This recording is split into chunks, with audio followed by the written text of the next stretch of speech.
Hello everyone. So now we'll be starting with our current issues. Okay, in the current issue in this lecture we'll be covering our reading number 92.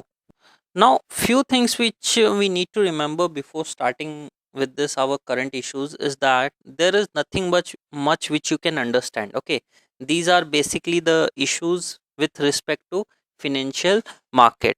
So we are going to cover the different types of issues, and almost if you'll see, the 80% of the issues are associated with the information technology, means the IT system which the financial institutions are using. 80% of the issues are related to those technologies which a financial institution is using. So in the reading number 92 we have to cover 4 LOS. Okay, there are in total 4 LOS we have to cover up. Now this whole reading 92 is completely revolving around the blockchain technology.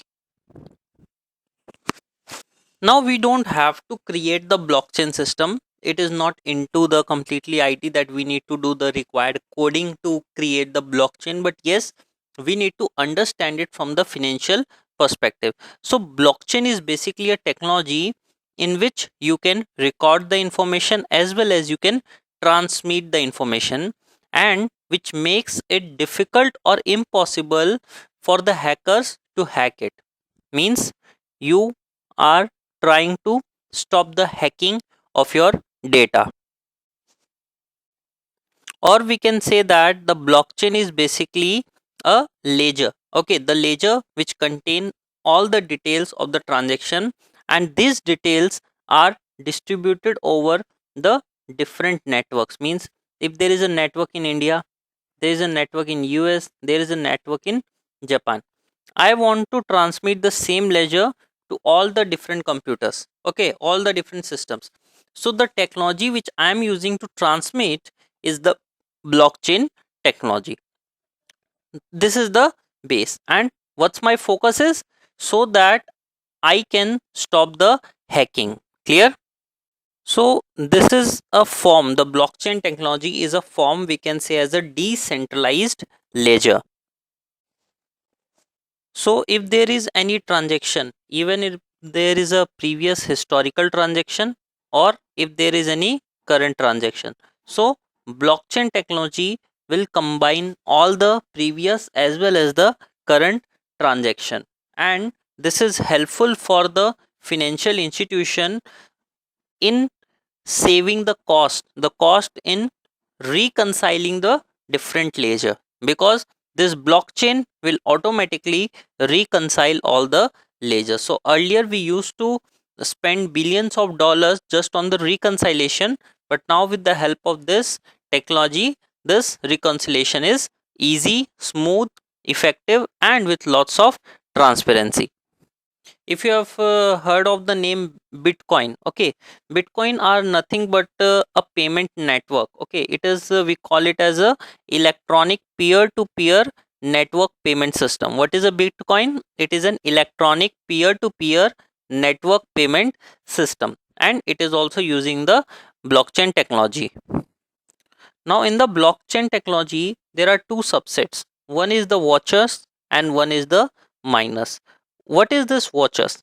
They are actually keep the records of all the historical transaction. Clear? And what are miners? They actually grow the blockchain from one end to another. Now the process of miner means collecting all the data, putting them into a chain. Okay, that require lots of time, as well as the cost of this technology is also very high. Okay, so first of all let us write few of the keywords which we have studied till now. First of all, what is a blockchain? What is blockchain? You can write it down.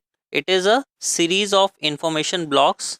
It is a series of information blocks in which all the previous information blocks are kept in the chain. Clear? And it is indefinite. It is indefinite, or we can say as a never ending chain. Clear? So inside this blockchain, I will mention series of information blocks. Series of information blocks. Okay, write it down in the point wise, it will be easy to remember. First is a blockchain, it is a series of information blocks. Second point, write it down, that it is highly secure. Point number 3, eliminate cost of reconciling different ledgers. Write down fourth point, it is about the Bitcoin. What is Bitcoin? It is an electronic peer to peer network payment system. Network payment system. Now, this network payment system includes watchers and miners. It includes watchers and miners. So what is watchers? It keep the record of the data. Record of the data. Now inside the miners, write down, they obtain transaction orders. Transaction orders. Thereafter, they need to determine a string of numbers. String of numbers. Okay, and who determine this? This is basically a program of the Bitcoin that determines some string of numbers. Just like if you'll see, if you make any payment, you will see some of the reference number is there. Okay, based on that reference number, you can identify your payments. Now coming to point number 6, write down, what is point number 6? It is proof of work. Proof of work. Now what is this proof of work? So actually giving the numbers, okay, that string is an innovation features of the Bitcoin, and that is known as the proof of work. Okay, you can write down in the proof of work, determine the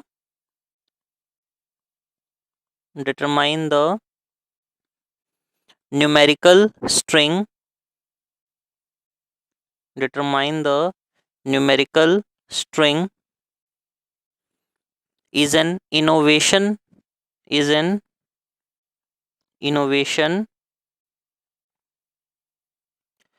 feature of Bitcoin. Feature of Bitcoin. Next point, write it down. Point number 7, that it is costly. This whole technology is costly. Then it is very time consuming. It is costly, time consuming. Okay, now starting with our LOSA. These are till now are the just basic and the common point. LOSA is about what are the challenges, that we have to face because of this blockchain technology. Clear? So starting with, we have two challenges. One is the technical challenge, and also we have non technical challenge. Now inside our technical challenge, you can mention performance. Second is scalability. Then I will explain all these points. Privacy and security. Privacy and security. Then maintenance and governance. First write maintenance. then governance, and the last one is interoperability. Now, with respect to non-technical, first of all, this is very slow, and second, we are not using this into the core business. These are the two non-technical aspects. So we will understand the technical aspects one by one. Now the performance is somewhat related, that it is very slow. Okay, if I will talk about the transaction speed of the bitcoins, it is only 7 to 10 transactions per second. Okay, but when it comes to visa, okay, they have the centralized network.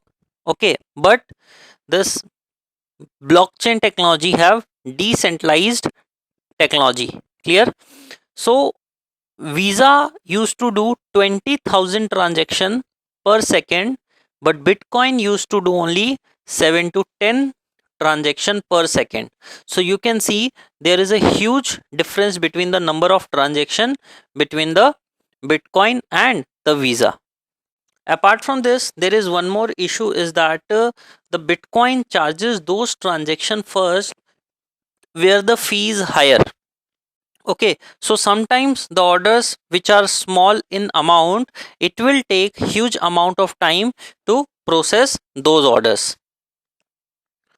So we can say that Bitcoins process the orders based on fee size.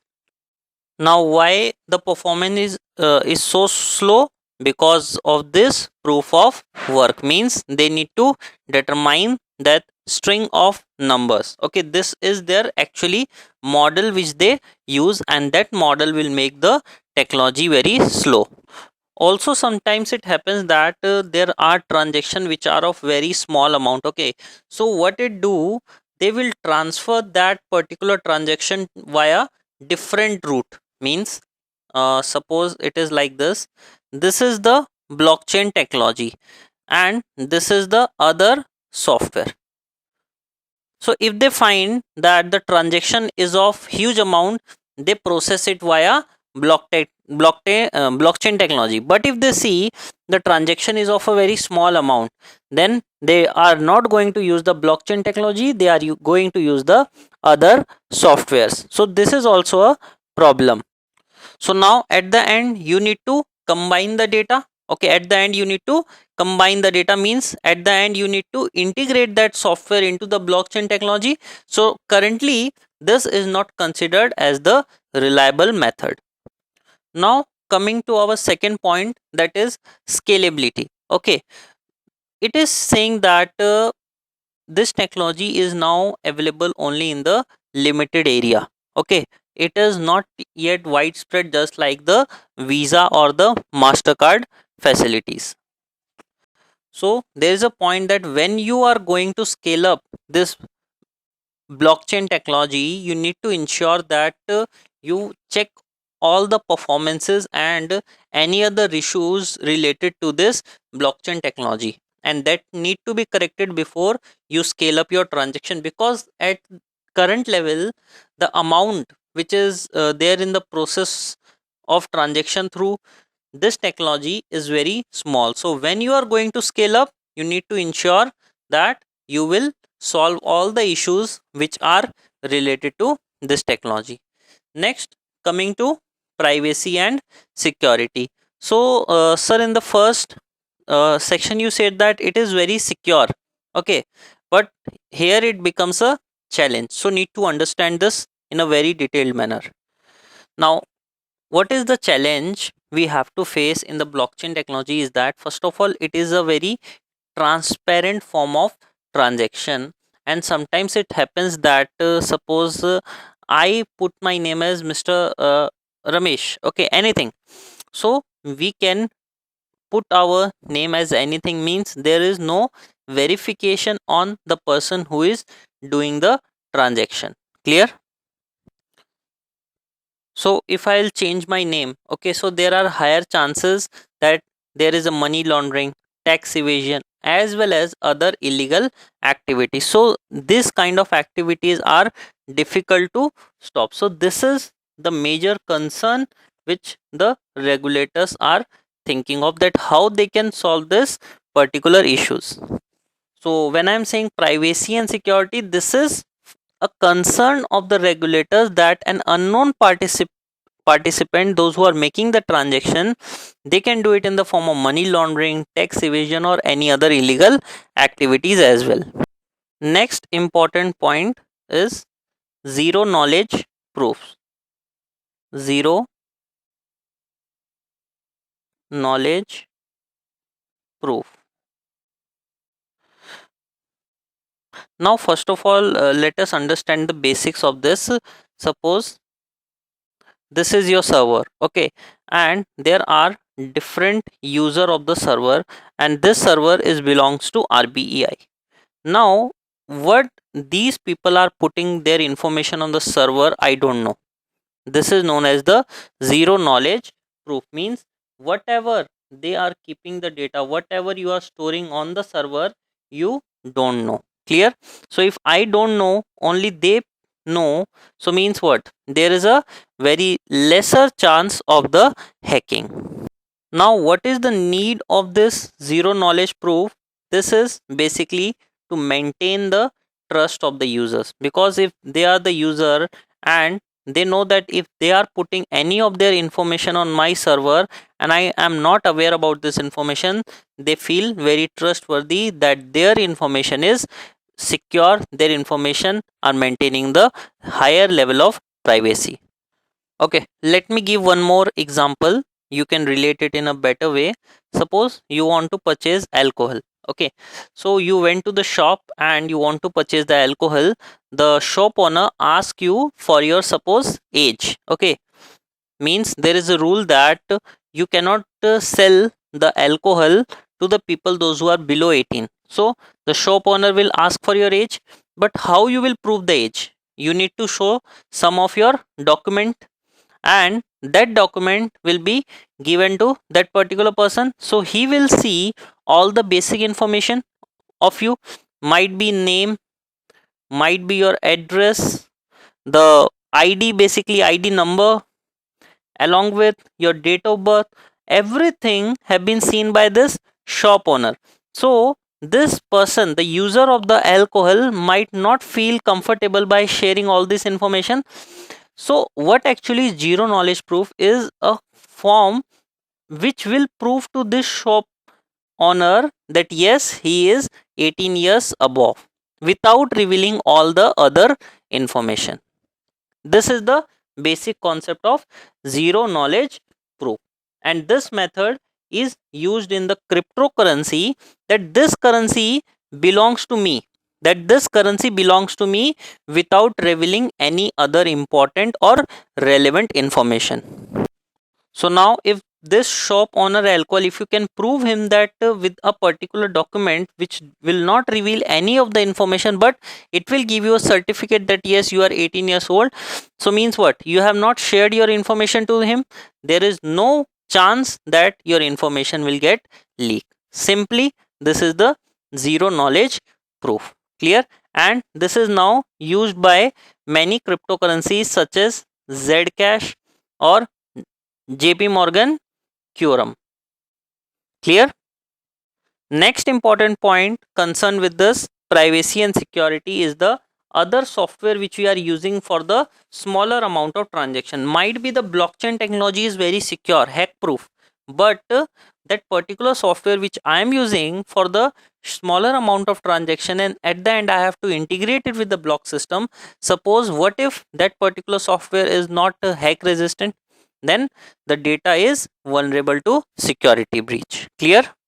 Now maintenance is nothing but that you need to update your code on a regular basis, and governance is something which you need everywhere, not only in this particular cryptocurrency or blockchain technology. Everywhere means even if you are operating an organization, you need a proper governance, you need the proper rules, you need the proper regulations. According the framework, according to the rules and regulation, you have to operate. Now interoperability is nothing but the use of software along with blockchain technology for the small amount of transaction. Okay, I am just give you an example of, I will just write it down so that while revising you will understand the example of shop owner and buyer 18 years age proof. This much will help you to recapitulate what we have done. Now coming to LOSB. LOSB is about considering what are the points I need to consider before implementing a particular blockchain technology. Okay, so the first and the basic point is cost and benefit analysis.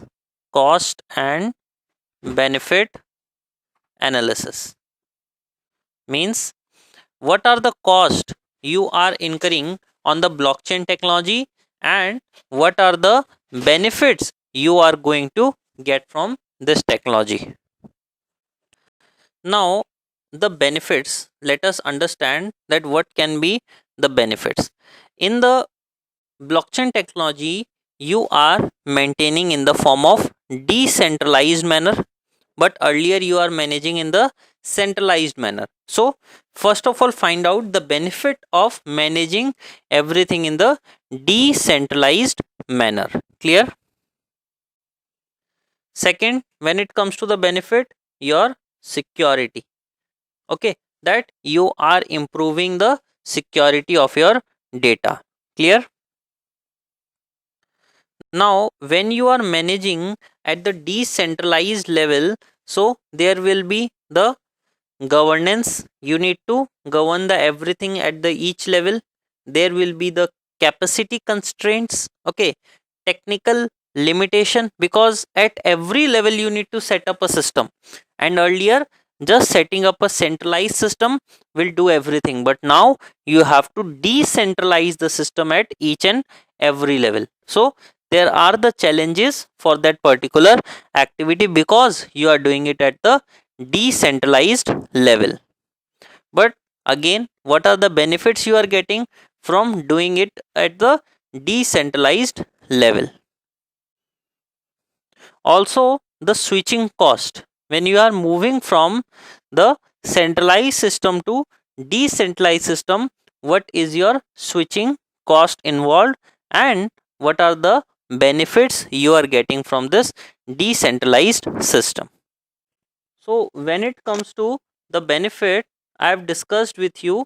One is that it reduces the cost of reconciliation in $1 billion in particular year, and it secure your data. Huge amount of security and privacy. Clear? But there is one issue that you cannot scale up the blockchain technology because there is a capacity constraint. Means if you'll remember that I have given you the data, it can do maximum 7 to 10 transaction in a second.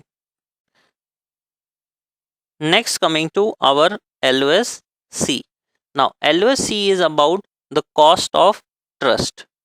Cost of trust.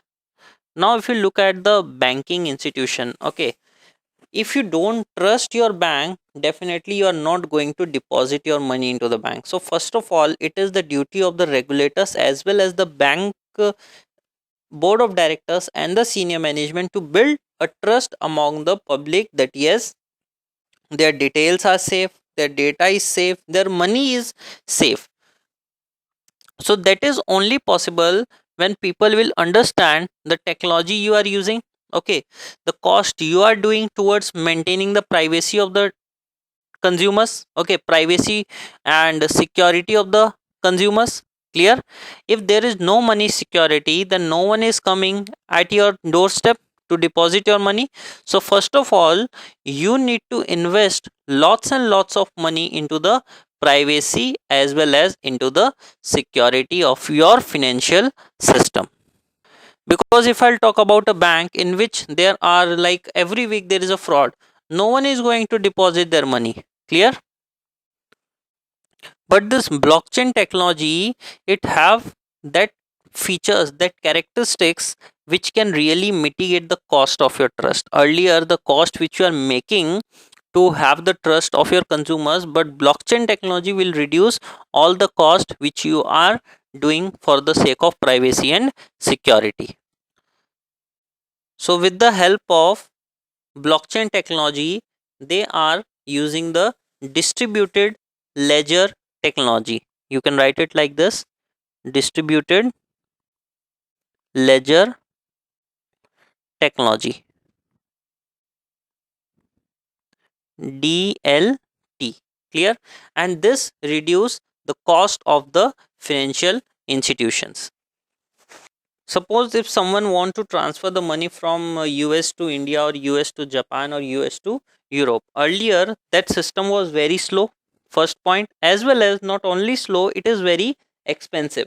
Lots of intermediaries are there, and that actually at the end increases the cost of your transaction. So there are people who really want to enter into the cross border transaction, but they don't enter because of the cost and the time involved, as well as it not only the cost and time, it also sometimes result in the fraud and the counterparty risk. Clear?